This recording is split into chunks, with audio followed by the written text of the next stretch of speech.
Ay, thank you, Lord.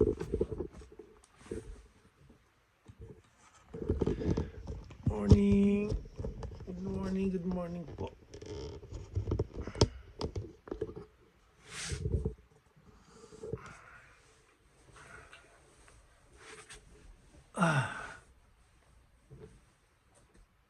Thank you, Lord.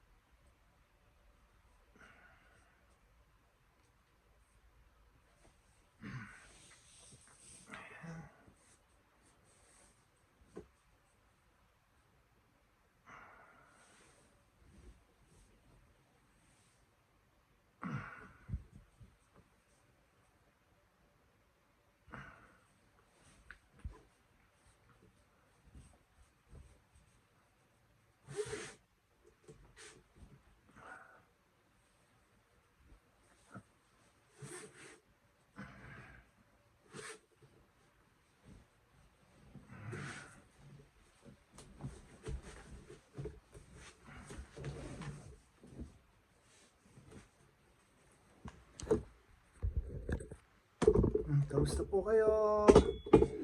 Ito, lipit muna ako ng aking pinaghigaan.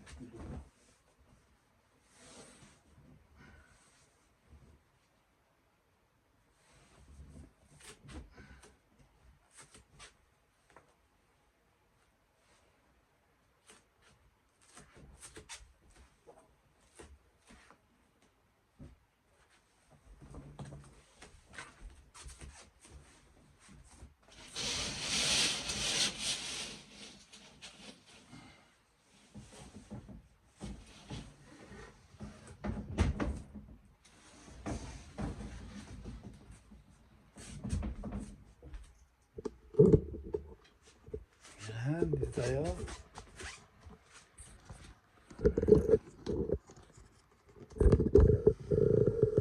Diba?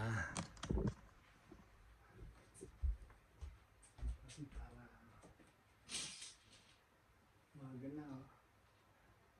Today Sunday, holiday, day off po ako ngayon, day off, walang pasok, kaya ayan.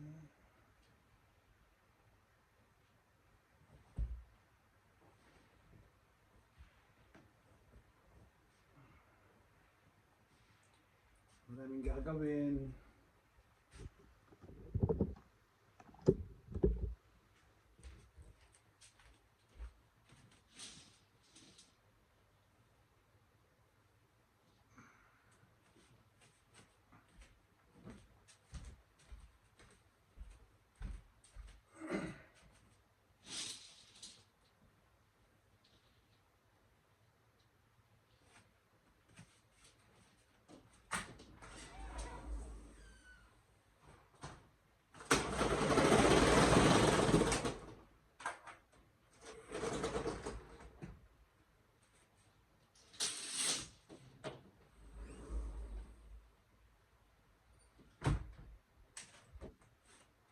Para makalanghap ng sariwang hangin. Ayan. Nandun habang nagkakape ko. Mag-init muna ako ng tubig sa aking kitchen. Siyempre, mag-init muna ako ng tubig.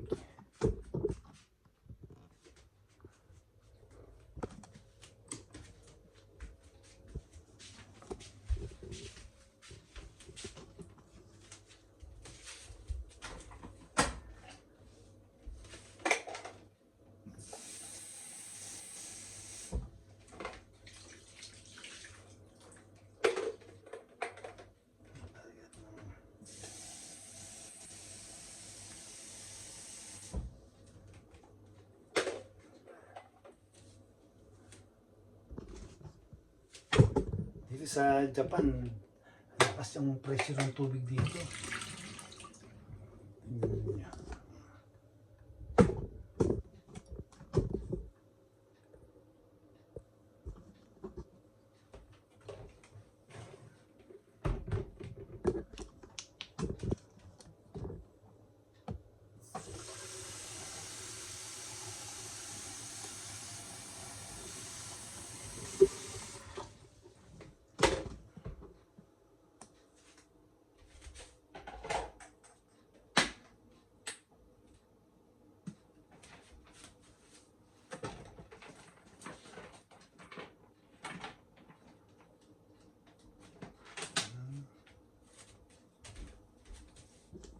Yung side pan nito, bubuksan ko rin ito.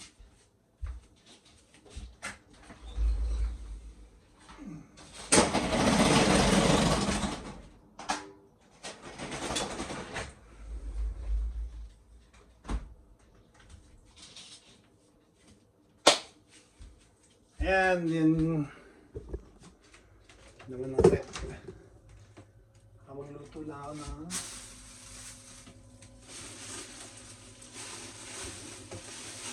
tinapay muna ako, bread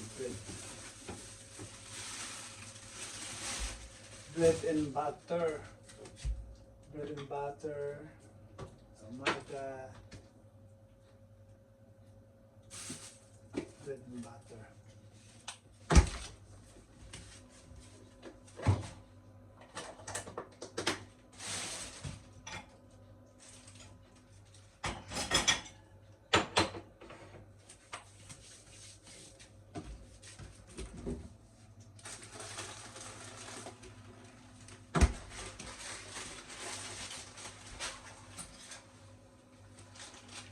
Sugar.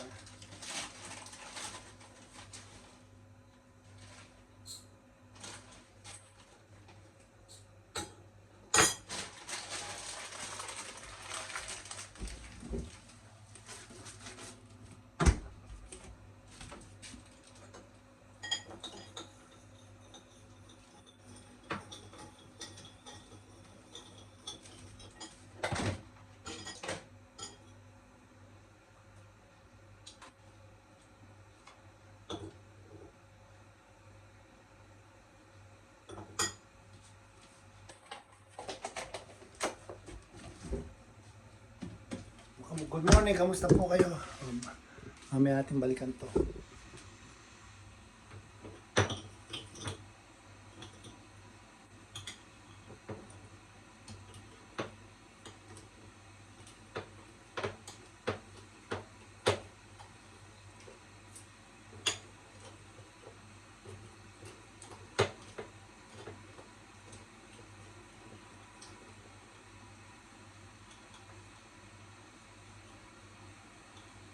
Butter, sugar, sa gatas, halo ko para ang palaman ko sa tinapay.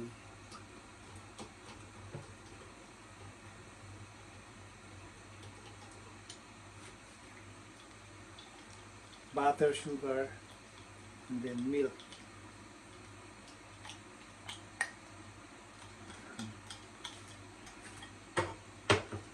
Wala, ganyan talaga. Then, tinapay na ito. Nabili ko lang ito sa Costco.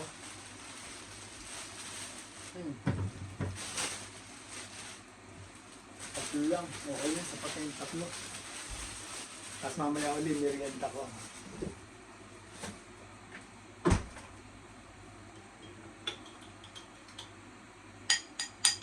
Tapos i-rearrange ko ng ilang konti lang para ma-melt siya. Melt.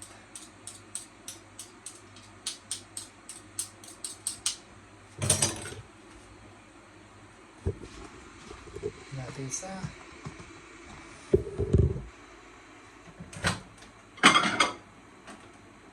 huwag matagal. Ano lang.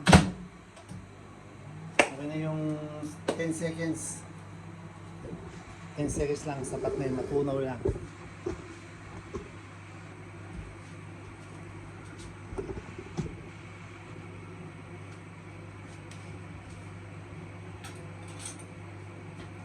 Today Sunday, pahinga. Masarap yung makapagpahinga ka, tapos meron kang peace of mind. Diba?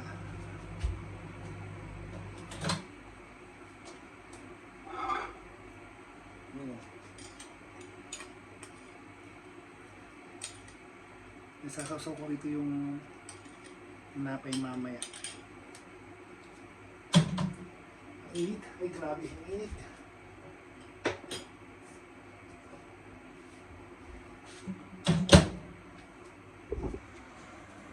Punta muna ako sa aking garden bago ko tayo magkape. Tingnan ko muna kung ano yung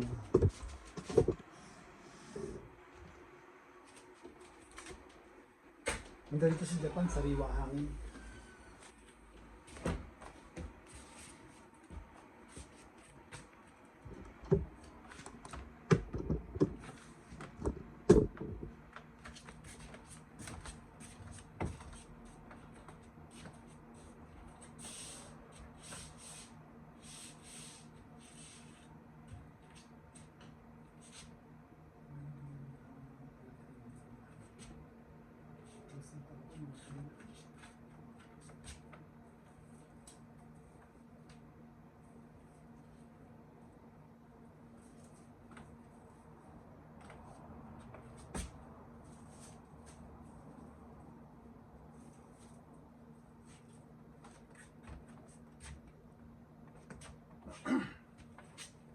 Mas matagal pala yung buhay ng ampalaya kaya sa sitaw. Pero itong alokbati ko, mas maganda. Alokbati.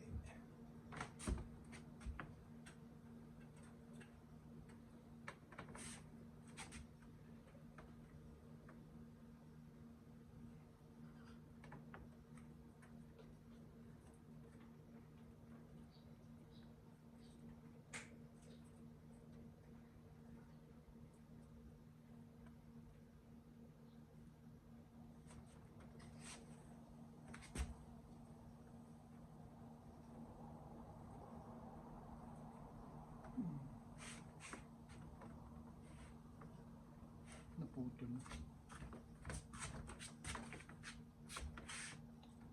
Tsaka na lang muna. Pwede kita itusok.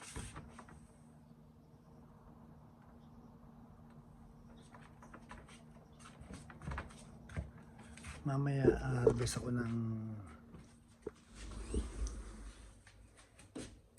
talbos ng kamote.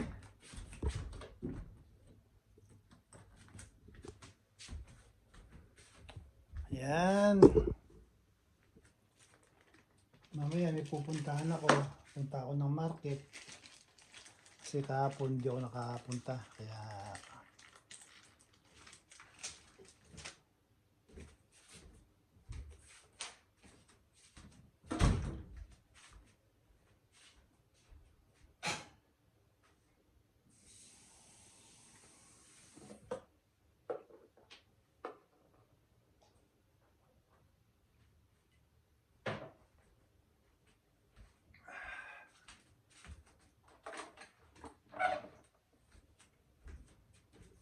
salamin ko.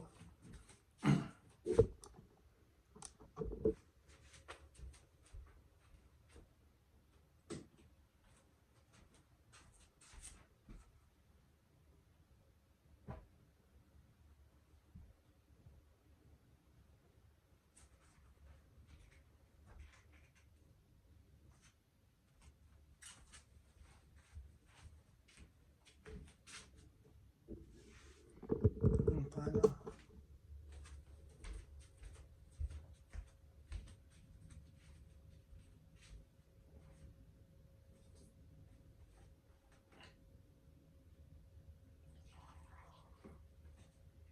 Ano lang muna ako. Hot water.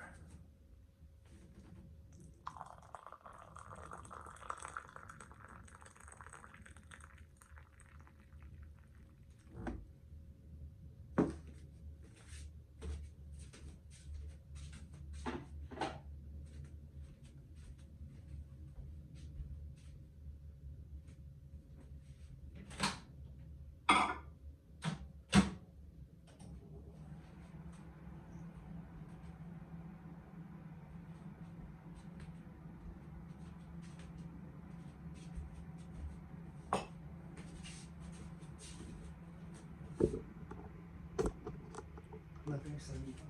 Nalaglag yata sila.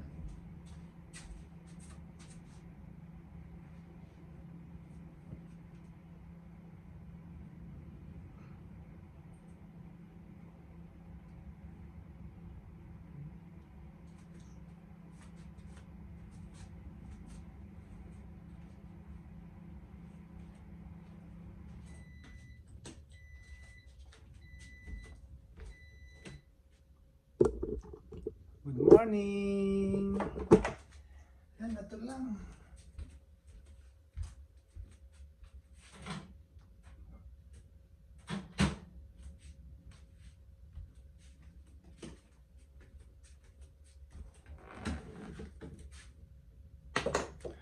Ngayon wala akong pasok.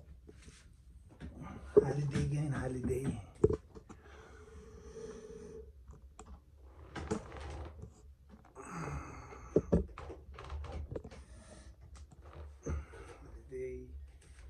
Kaya hot water muna ako ngayon kasi ubos na yung kape ko. Hindi ko nakabili kahapon. Ako sa market.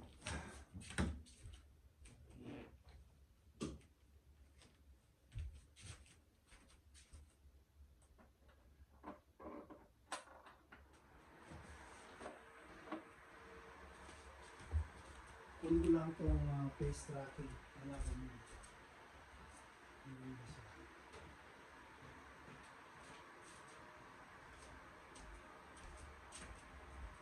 So, lilipat ko rito yung ginagamit yung cellphone yun. Tingnan natin. Copy tayo.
Hintayin ng mga balita.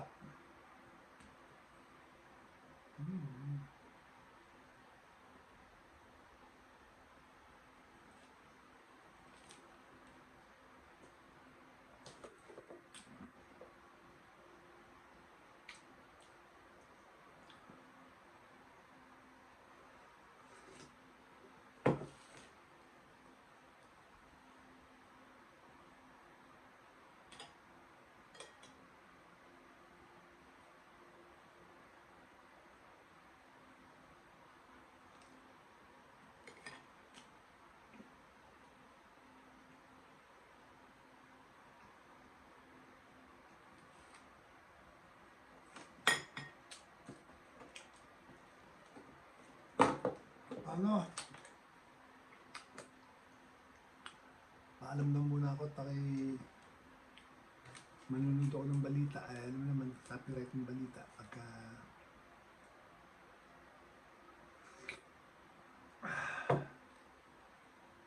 tingnan natin yung balita lang.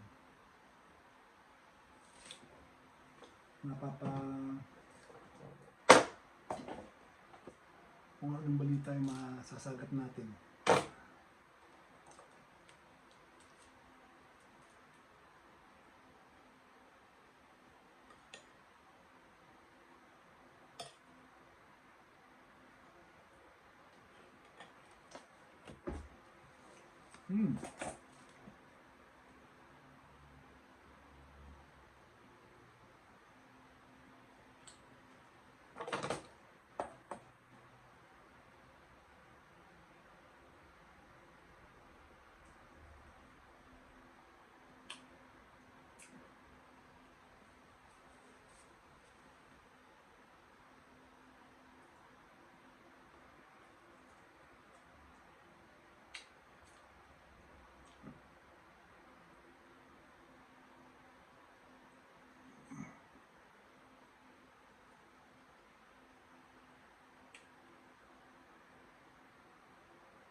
Grabe, ito na ang balita. Hindi ako nanonood sa iba, dito ako nanonood sa UNTV. Kasi,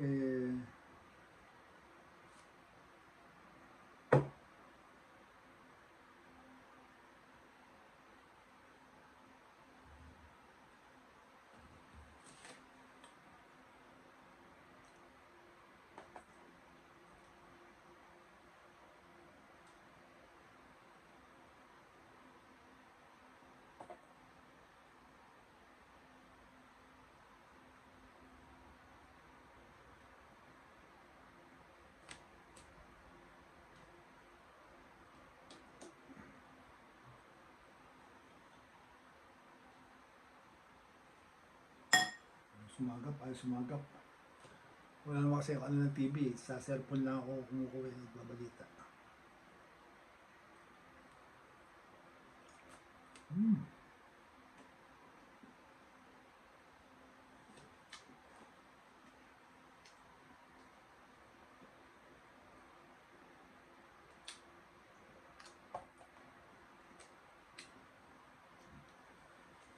Ano ba? Ayan.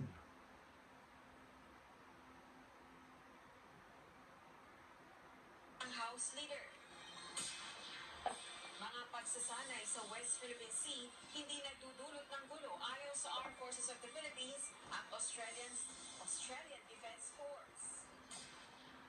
Lisensya ng bus driver na sangkot sa aksidente sa Commonwealth Avenue. Pinakakansela na ng Department of Transportation.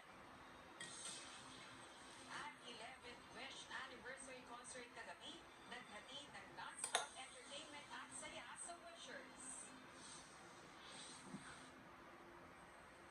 Pinuna ng isang House Leader ang ilang items sa 2026 proposed national budget. Isa na dito ang mga proyektong tapos na umano, ngunit nilalaanan pa rin ang pondo sa susunod na taon. Ha? Samantala, nais pa imbestigahan ng kongresista ang umano'y funders o sponsors ng mga maanumalyang proyekto ng pamahalaan. Ito ang balita. Grabe naman to. Ang bukas ng internet, ito yung ano, yung pondo. Pondo ng Pilipinas, tapos na yung project pero may pondo pa. Ay grabe. Binaan nito. May mga nauna ang ilang political party leaders sa nilalaman ng 2026 proposed national budget. Ayon kay House Deputy Speaker at Antipolo 1st District Representative Robby Puno, na siya rin chairman ng National Unity Party o NUP. May mga proyektong natapos na pero nasa panukalang pondo pa rin sa susunod na taon. Samantalang Grabe corruption, no?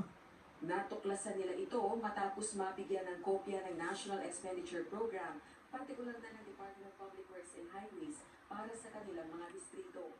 Yung pinaka-nakakatawang example, yung sa Marikina kay Congressman Marcy Chodoro. Dumating yung kanyang proposed plan for 2026. Nung nakita niya, pati kami dun sa hearing sabi niya, Sek, sorry mo na sa billion. Bakit? Eh sabi niya, lahat ng projects na nakalista dito, tapos na. Oh.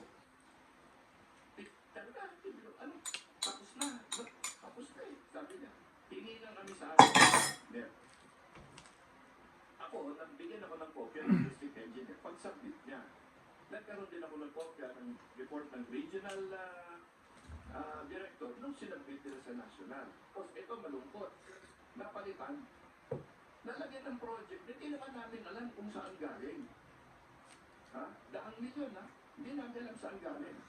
Ayon sa Deputy Speaker na chairperson din ng National Unity Party, napuna rin ito ng maraming ang kapwa kongresista, kabilang na si House Majority Leader at Iloilo 1st District Representative Sandro Marcos. Nung nagtanungan kami, halos lahat. Ang dami. Ako lang. Ito pa. Hindi ba naman napakawalang yan ang gumawa nito? Sabi nga ni Majority Leader Walang hiya talaga. Yung walang salitang walang hiya, doon mismo sa may ano, kay Honorable Ronaldo Puno. Siya ang sasabi nun. Sabi niya, sabi niya,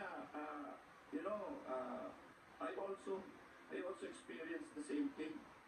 pati yung mismong distrito ng ating Pangulo at ang ating majority leader. Kinalanan ng ganyan. Napakawala kaya talaga, di ba? Ayon sa House Deputy Speaker, tututukan niya ang isyong ito. Samantala, inihain din ng House official ang House Resolution number 201. Layo nitong hikayatin ng Kamara na makapagsagawa ng investigasyon sa funders o sponsors ng umani mga maanomalya at ghost construction projects na nasa 2025 General Appropriations Act. O, totoo lang. Daming mga ghost projects sa atin, ano. Ito is a personal opinion ko po lamang at bilang sa Pilipino, siguro naman karapatan ko rin mag-opinion. Kasi unang-una, ang basehan ko lang is sa mga balita. Pero ayon sa mga balita, maraming mga ghost project pero makapaglabas ng pondo.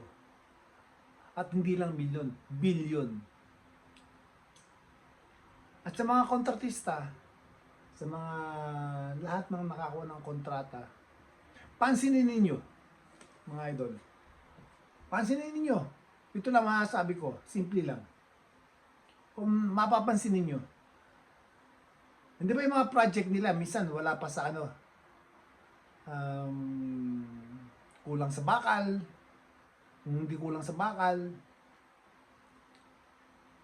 ano ba tawag doon? Yung substandard ba tawag doon o wala sa na hindi dapat ilagay dahil delikado.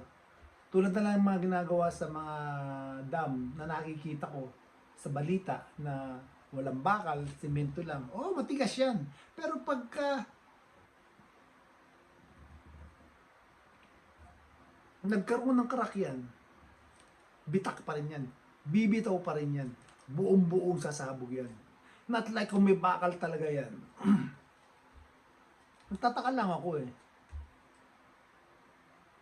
May mga nagche-check diyan, mga engineer. Mga engineer May mga architect din siguro naman yan. Kasi yan, plano yan, pinaplano yan. Chine-check yan. Tanong, paano nakakapasa? Paano nakakalusot yung mga ganyang bagay? Pero pansinin ninyo yung mga bahay ng mga kontratista na yan. Hindi ko nila lahat Ito mo, mga paikot ng mga karamihan dyan, lalo na yung mga malalaking company. Kita mo yung mga bahay niya, kahit bumaha, karoon ng basa, ang bahay nila, kahit paano, hindi ba? Kasi paikot siya ng mga pader May flood control. At ang titibay. Kasi nga, kanila yun Pero yung project ng gobyerno, makita mo, ilang taon lang, sira, bitak, at ang bagal. Pero sa sarili nilang bakuran, ang bibilis. Tingnan ninyo. Obserbahan ninyo ang bahay ng mga kontratista sa gobyerno. Wala ba kayong konsensya? Yung mga project, base ito sa news base sa news. Taong bayan. Buwis ng taong bayan. Nagbabayad ng tamang buwis ng taong bayan. Balik naman natin yung para sa taong bayan. Ulitin ko, ito po is personal comment ko lamang, opinion. Kasi nakikita ko talagang ngayon, magbukas ko ng TV, budget na pinag-uusapan. Mismo mga mga congressman na ang may mga budget sa kanila na hindi naman nila hinihingi. Tapos may mga project na tapos na pero may budget pa rin. Para saan?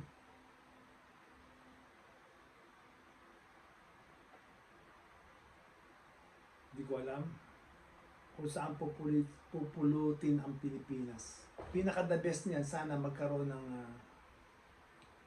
kamay na bakal. Yung pamumuno dito sa Pilipinas dahil iba na. Yung iba kapit tuko. Kapit tuko sa kapangyarihan. Tapos yung mga sila Sara Duterte, kung imbestigahan nila ang ating Vice Presidente, kung ipagdiinan nila, ganun-ganun na lang. Yung pala, mas matindi yung mga ginagawa nila. Na mismo yung COA na nagsasabi na walang anomalya doon sa Office of the Vice President, pero pinipilit pa rin itong mga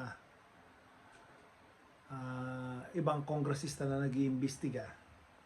Hindi ko alam. Alam na this. Magkakaalaman tayo sa 2028 election. Alam na this. Ito po yung opinion ko po lamang, pero talagang solid Sara Duterte para sa pagkapangulo ng Pilipinas. So, paano po mga idol? At ingat po kayo lagi. Ito po yung Kuya Nico mula sa Saitama, Japan. Maraming salamat at ako po yung nag-breakfast lamang. Ay, shoutout po sa aking pamilya Marasigan Pacheco ng Paumbong Bulacan. Shoutout din po sa aking anak na si Lovely, sa aking dalawang apo na si Nicole at si Kata, sa aking mga kababaryo dyan sa lalawigan ng Bulacan, bayan ng Paumbong, baryo sa Roque, at sa lahat po ng aking mga kaibigan sa Team Arat at sa mga kapwa ko TikToker. Maraming salamat po. And God bless you all. Arat na! Pinoy sa Japan!